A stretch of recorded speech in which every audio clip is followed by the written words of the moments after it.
Hello bachcho, good morning and welcome to everyone of my YouTube channel. My channel name is BM Physics. I hope my all pyare bachcho should be okay. Today I want to talk about the new and interesting topic, capacitance and capacitor of a conductor.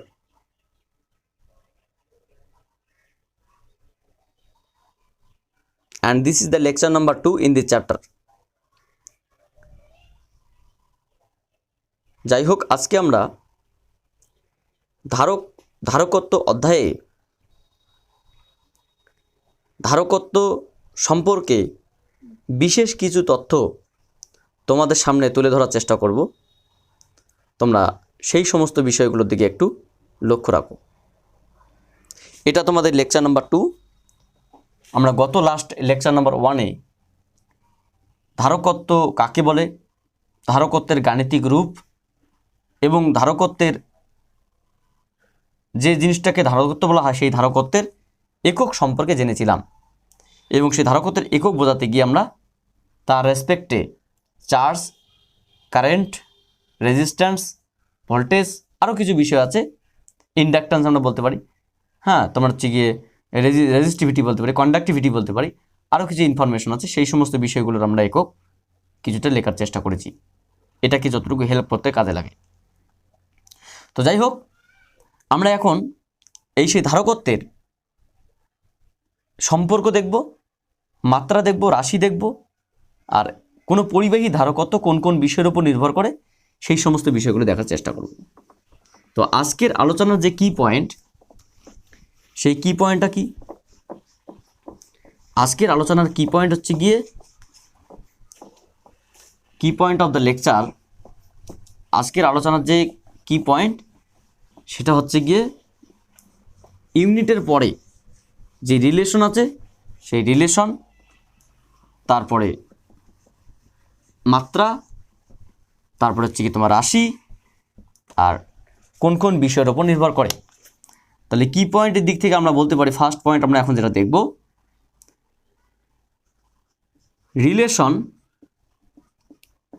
Relation of capacitance for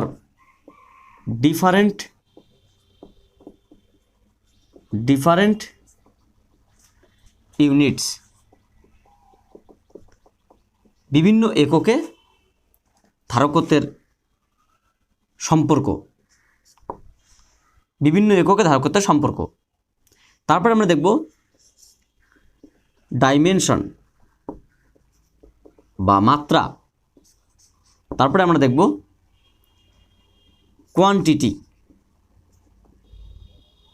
quantity বা রাশি।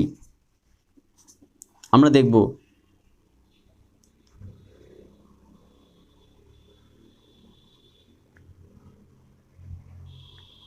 কোন কোন বিষয়ের উপর নির্ভর করে, dependence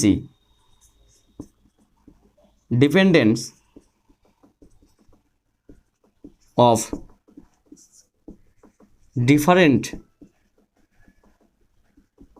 kinds of factors,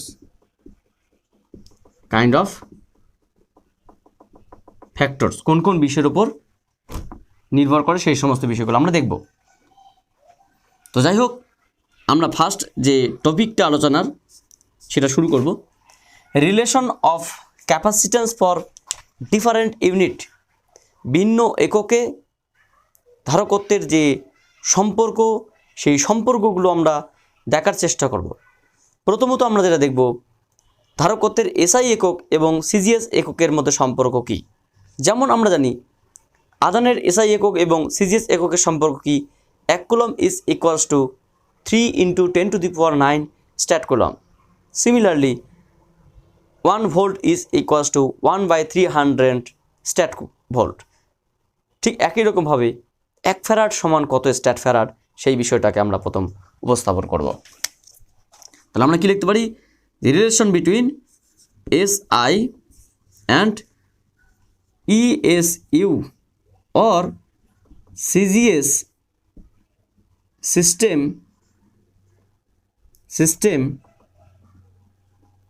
of capacitance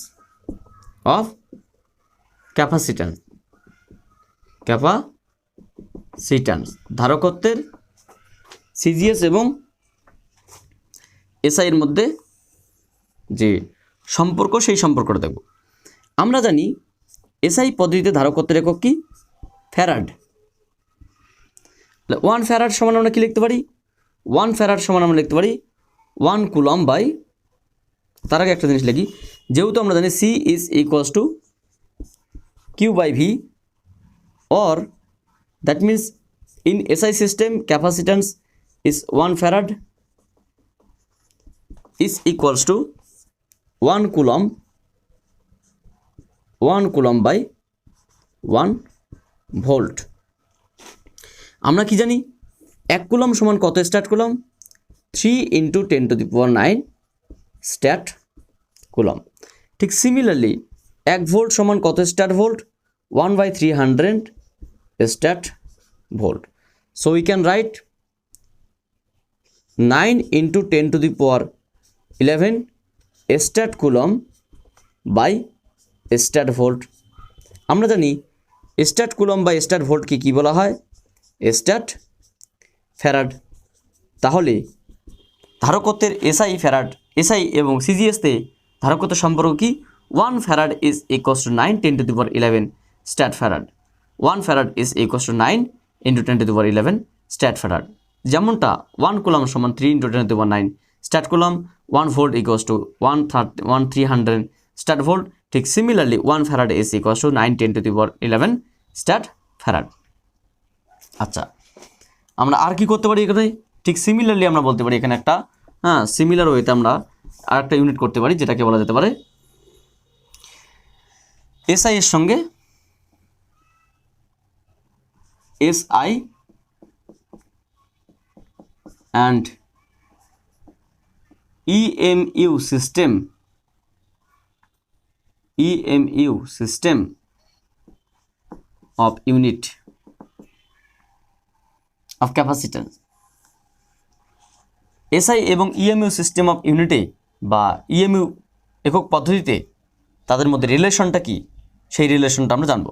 আমরা কিন্তু ফার্স্ট এই পার্ট জানছি, ঠিক আছে? ফার্স্ট রিলেশন পার্টটা জানার চেষ্টা করছি। আচ্ছা, আমরা কি লিখতে পারি? ইএমইউ পদ্ধতিতে আমরা জানি যে ধারকত্বের একক ইএমইউ ফ্যারাড। আমরা কি জানি? তার ফার্স্ট আমরা লিখতে পারি C is equals to Q by V. তাহলে সি এর ইএমইউ সিস্টেমে ইউনিট কি? EMU farad. আচ্ছা, ইএমইউ পদ্ধতিতে আধানের একক কি? EMU coulomb.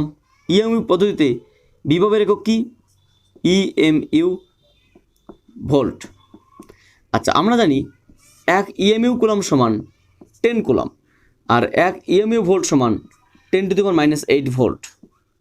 So we can write 10⁻9 coulomb per volt, that means 10⁻9 farad. তাহলে 1 ইএমইউ ফ্যারাড সমান 10⁻9 ফ্যারাড। এটা কিন্তু খুব ইম্পর্টেন্ট একটা রিলেশন যে 1 ইএমইউ ফ্যারাড সমান 10⁻9 ফ্যারাড। আবার 1 ইএমইউ ভোল্ট সমান 10⁻8 ভোল্ট, এটা আমরা বিভব চ্যাপ্টারে জেনেছিলাম যে 1 ইএমইউ ভোল্ট সমান 10⁻8 ভোল্ট। মানে ইএমইউ পদ্ধতিতে এবং এসআই পদ্ধতিতে বিভবের একক হচ্ছে গিয়ে 1 ইএমইউ, সম্পর্ক হচ্ছে গিয়ে 1 ইএমইউ ভোল্ট সমান 10⁻8 ভোল্ট। তাহলে আমরা লিখতে পারি যে 1 ইএমইউ কুলম সমান 10 কুলম অ্যান্ড সে গিয়ে তোমার 10⁻8 volt. So we can write 10⁻9 farad. And finally আর একটা রিলেশন হচ্ছে যেটাকে আমরা বলতে পারি ESU and EMU relation of capacitance.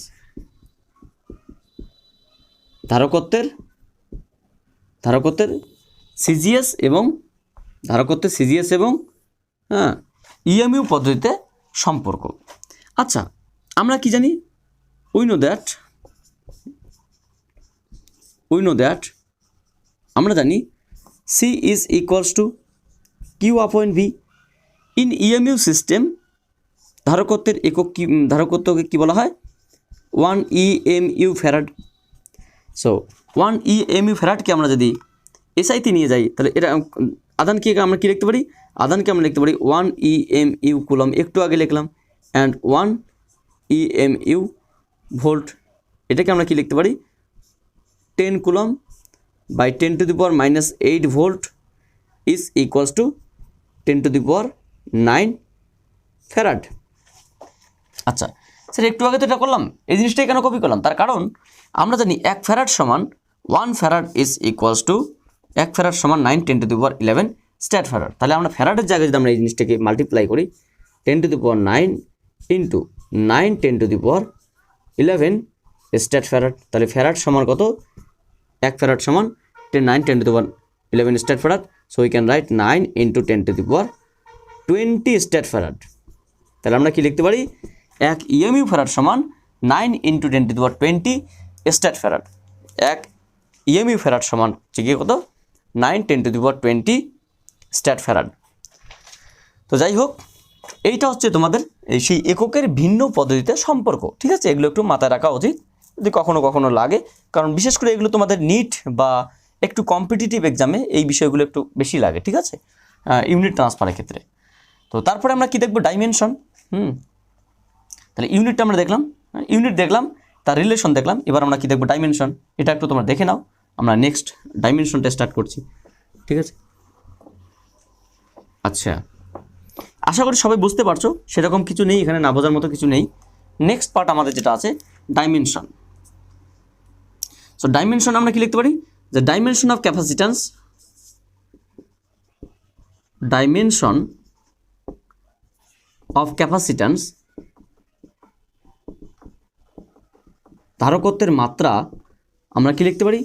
ধারকত্বের মাত্রাটাকে আমরা লিখতে পারি C is equals to, we know all the person known to, all the person known to, সমস্ত ব্যক্তির জানা আছে, নন টু সমস্ত ব্যক্তি জানা আছে, যে capacitance is equals two charge আপয়েন্ট potential. So the dimension of capacitance we can write in third bracket C is equals to charge means current into time and potential means work done by charge. Work done by charge, that means work done potential কে আমরা কি লিখতে পারি? So work done m L square t to the power -2 by IT. So we can write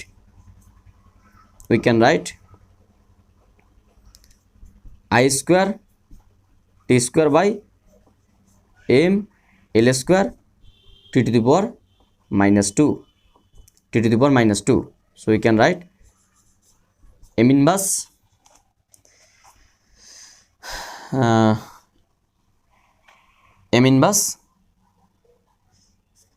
L to the power -2। আচ্ছা, C equals to Q by V, তাই তো? একটু দেখা যাক। ডব্লিউ আমরা কি জানি?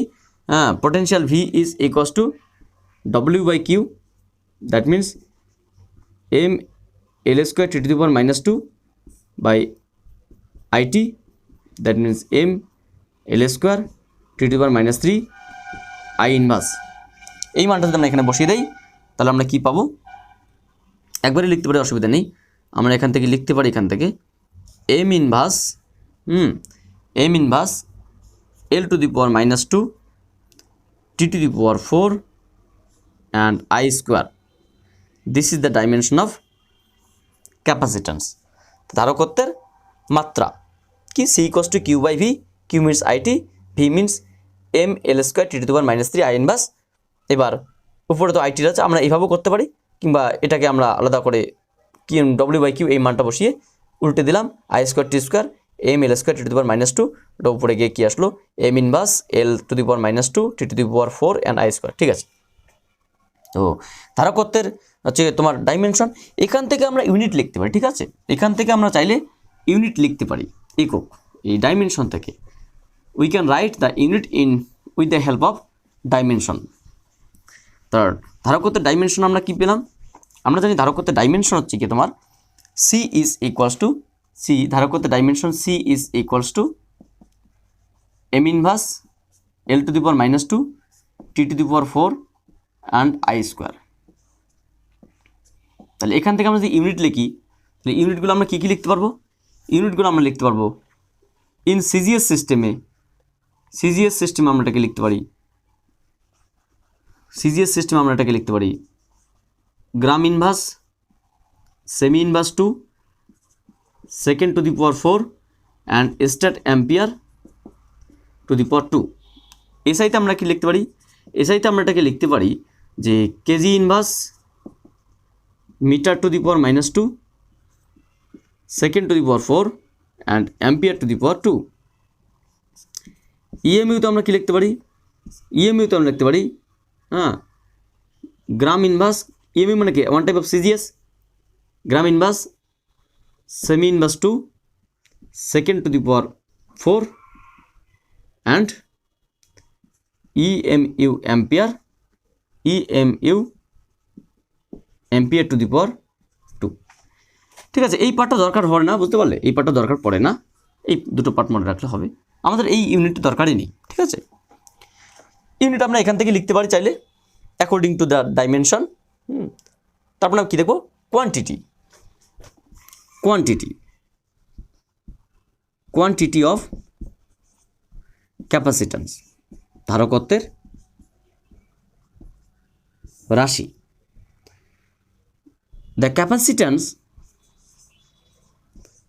The capacitance is a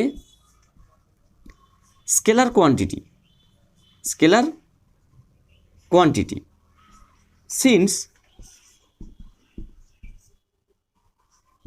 its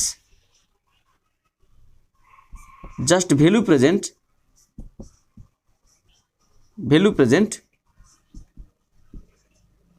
but no orientation, no direction, but no direction or orientation present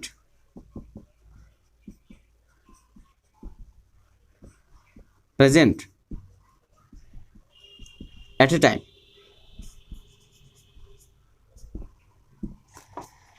Capacitance is a scalar quantity, ধারকত্ব একটি স্কেলার রাশি।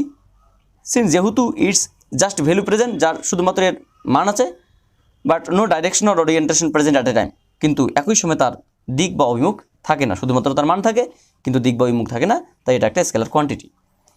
আচ্ছা, ডিপেন্ডেন্সি আমরা দেখব, তার আগে একটা দিন দেখব নেচার বা প্রকৃতি, নেচার বা প্রকৃতি, nature of capacitance,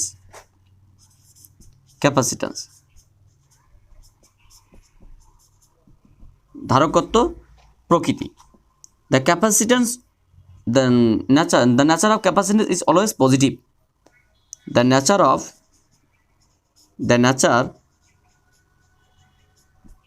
capacitance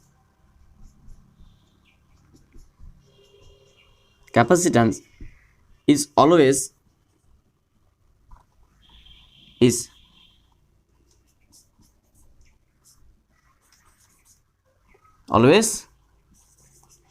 positive.